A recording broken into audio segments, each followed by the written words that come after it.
ورحمة الله وبركاته. نحمده ونصلي على رسوله الكريم أما بعد. وأعوذ بالله من الشيطان الرجيم. بسم الله الرحمن الرحيم. قال النبي صلى الله عليه وسلم انما بعثت معلما. محترم حضرات، آج ہم جس حسین موضوع پر گفتگو کرنے والے ہیں وہ ہے اساتذہ کا مقام و مرتبہ. محترم سامعین، بات یہ ہے کہ استاد افراد کی تربیت کر کے ایک مہذب معاشرہ تشکیل دیتا ہے. گویا بادشاہ لوگوں پر حکومت کرتے ہیں جبکہ بادشاہوں پر اساتذہ کی حکومت ہوا کرتی ہے. قابل قدر سامعین، استاد اس پلر کا نام ہے جس پر تہذیب یافتہ اور ترقی یافتہ معاشروں کی عمارت کھڑی ہوتی ہے. استاد اس شفاف پانی کا نام ہے جسے طالب علموں کو ذہنوں کی فصلیں سیراب ہوتی ہے. استاد اس خوشبو کا نام ہے جو تعفن زدہ ذہنوں کو مکمل طور پر معطر کر دیا کرتا ہے. استاد اس زرخیری کا نام ہے جو بنجر زمینوں میں اپنے علم کے کھاد سے شعور و آگاہی کی کھیتی کو اگا دیا کرتا ہے. استاد اس مصور کا نام ہے جو انفرادی اور اجتماعی طور پر معاشرے کے ظاہر و باطن میں حسین اور بہت پیارے سے رنگ بھر دیا کرتا ہے. استاد اس دیے کا نام ہے جو تاریخ وجودوں میں اپنے علم کی روشنی بکھیر دیا کرتا ہے. استاد اندھیرے میں اس اجالے کا نام ہے جو معاشرے کو اپنے علم کے نور سے معاشرے کو تنویر کر دیا کرتا ہے.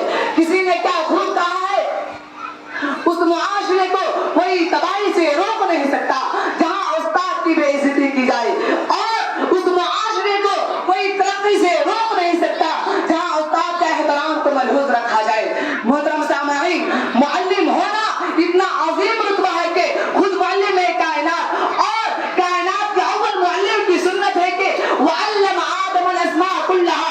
اللہ تعالیٰ نے آدم علیہ السلام کو تمام اشیاء کے نام سکھا دیے اور محبوب صلی اللہ علیہ وسلم کے نام کے ساتھ منسوب کر کے سجایا اور فرمایا وَيُعَلِّمُهُمُ الْكِتَابَ وَالْحِكْمَةَ.